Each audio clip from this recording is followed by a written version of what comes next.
Hello.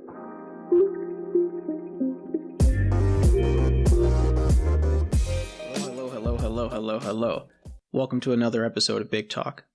I'm your host here, Avon, and today we're going to be talking about the game I refuse to play, politics. Full disclosure, I originally filmed this with a friend of mine by the name of Jacob, who, unbeknownst to me, he was very and is very into politics. So I kind of wanted to sit down with him and discuss the general nature of politics, but I found that much of his input was really the hey, vote for my guy, the other guy sucks kind of rhetoric. But I did find value in what he was saying in terms of this general game of politics, because in him I found out how the minds of the participants of this game work, right? I found value in Jacob's general ideas, and I find that they can be applied universally to both sides of the coin, both sides of the debate. To preface this, I'm going to be using short excerpts from a book entitled The 48 Laws of Power by Robert Greene. Again, that's entitled The 48 Laws of Power by Robert Greene. This book is about the acquisition of power according to human nature. So without further ado, let's get into it. Yeah, I mean, you know me, man. I don't get into politics. I don't know much about it, and from what I do know about it, it just sounds like it's not a game that I want to play, and it's not something that I want to dedicate my mental power, my energy to. Because it's like, again, the number one thing is I feel and I think this, I don't have very much of an influence. So for me to have an influence would take a certain amount of work, a certain amount of energy. Currently, no. And I don't want to, I don't feel that that's worth my, this sounds, cavalier. I don't want to sound narcissistic in the way I'm saying this, but I genuinely feel that I don't care about it. Right. In the works that it's not affecting me in a very real way. Right? That it's not heavily impacting me. Right. I also don't care about it in the sense of, like, I just don't like those kinds of games. Like, I don't like the political game. It's just not worth my time. No, it is. It's a dirty, rotten game. Yeah, it's just not for me. It's like I create my world. I create my reality. And as long as those things aren't deeply impacting my everyday life, I give no craps about it. It's because it's a popularity contest in nature, right? At the core, it is a popularity contest. And understand that when you want to be popular amongst a very diverse variety of people, right? A very different group of people.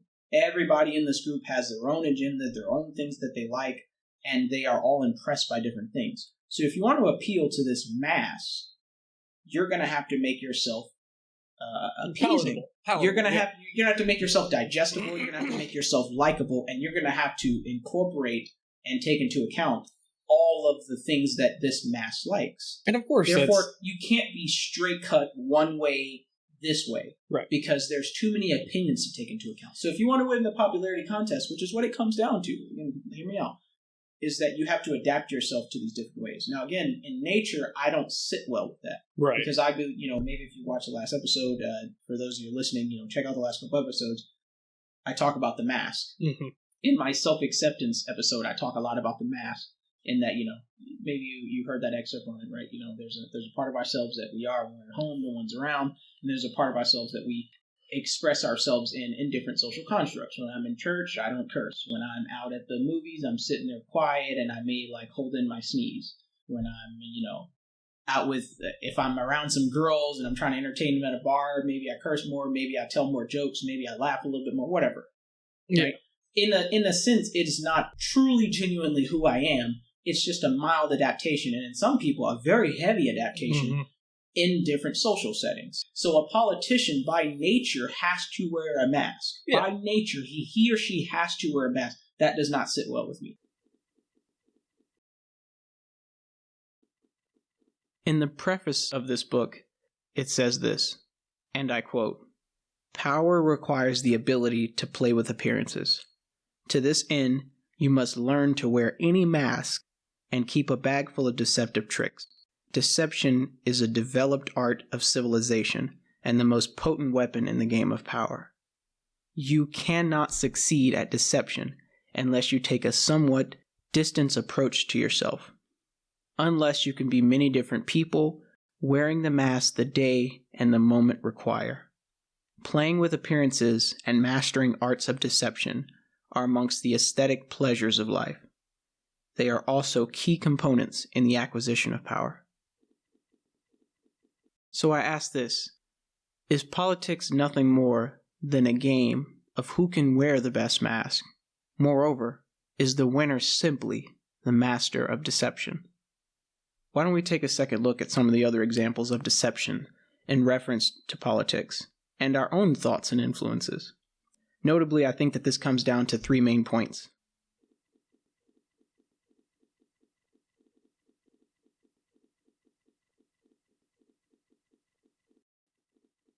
I am for tangible information, and I watch politics, and I follow politics as a patriot. Yeah. Whatever is best for this country, That's best for me, Yeah. best for you, best for any of the listeners out there, whatever is best for you guys. And you just watch these lies over and over and over again. And these people are not good for you. These people aren't. I'm not saying Trump's the God Emperor, that he's going to do everything great, but there is tangible evidence here that people are ignoring, and it is infuriating. The idea that a specific person or a specific policy can please all is an illusion. Everyone has their own unique opinions and wants that are fundamentally different than their neighbors.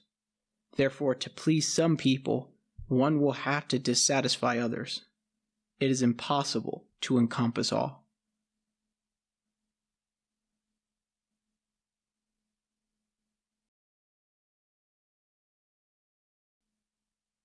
You can see these peace deals going on.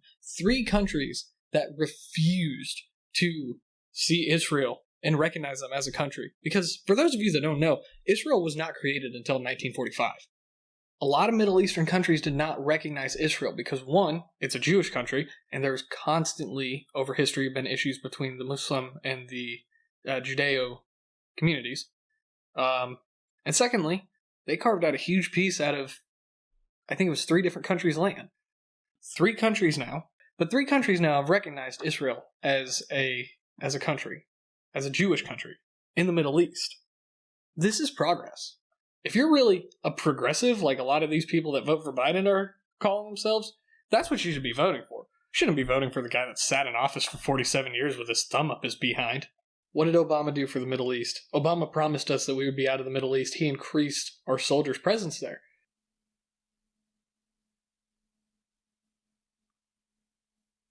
Now, Jacob gave multiple points like this, where he essentially gave some sort of data to support his claim, and how his candidate is better, and how the other candidate stinks, that sort of rhetoric.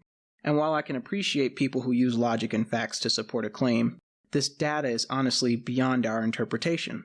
For example, we don't know what factors are at play in the Middle East, nor the legislative action and plan that has been in effect in its entirety. In fact, let's go further. I used to be a cashier at a grocery store when I was a teenager. Now, though it's been many years, I can easily articulate the day-to-day job duties and actions of a cashier. They had to take a 30-minute lunch break. I know that, the specifics of it is, I have to wipe off this register ever so often, and I have to scan these groceries. And vegetables don't have a QR code, so I need to punch in a unique code that's dedicated to this banana and weigh it on a scale in order to get the right price. I know that, certain buttons on the machine will do certain things in terms of giving people discounts. In general, I can articulate how being a cashier feels and the general job responsibilities. I don't know this of a politician, and neither do most of us. So it is foolish to act as if we understand what's going on across the world because we're not there, or in a job we've never had because we've never been politicians, nor have we been exposed to the vast job responsibilities, job duties, and information that is exposed to politicians that you could never really fathom unless you're a politician yourself. Now, this false confidence likely comes from media, but regardless, recognize that none of us understand the gist of these situations given their complexity. Quote me on this. Facts, in the absence of understanding, have no value.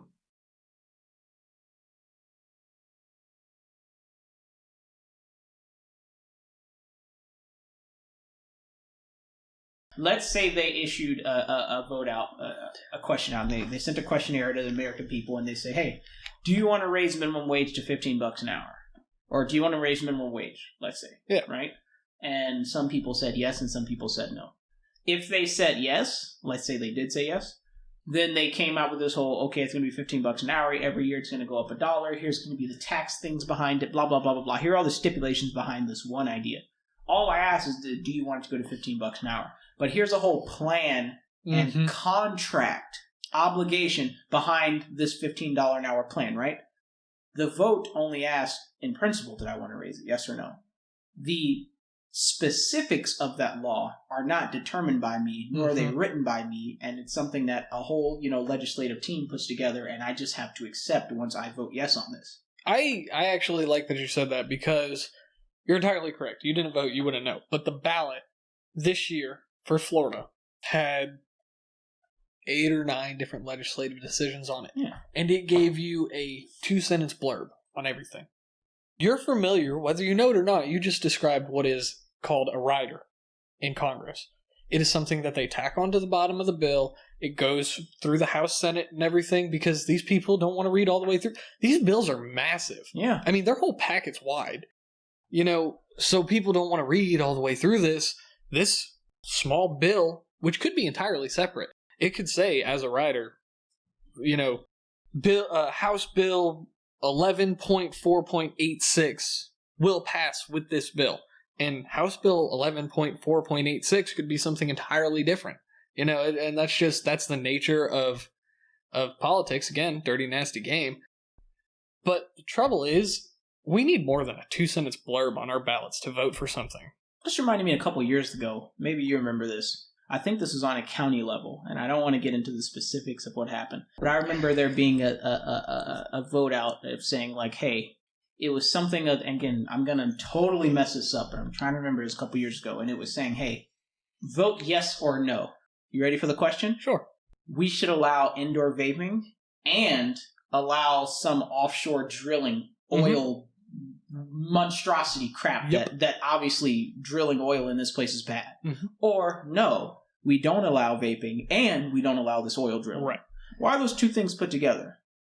Because it's easy to pass one but not the other. Right. Now again, I'm not using this as a specific example to the necessities of this specific example, right? To dethrone the nature of politics. But I am using it as an example to represent the principle in what I'm trying to say. Yeah. In that is a loss of control. Like that right there is something out of my hands. That's something that I cannot influence. That is something that is on the legislative team, that the only way I could definitely make an influence is, let's say, again, I don't know the different systems of the government. Let's say I go ahead and I sat on the House of Representatives. Like, I became a legislator myself, right? And I sat in one of these seats with my fancy suit on and actually read that packet that you're talking about, which I have zero interest in doing because I don't like the game of wearing masks.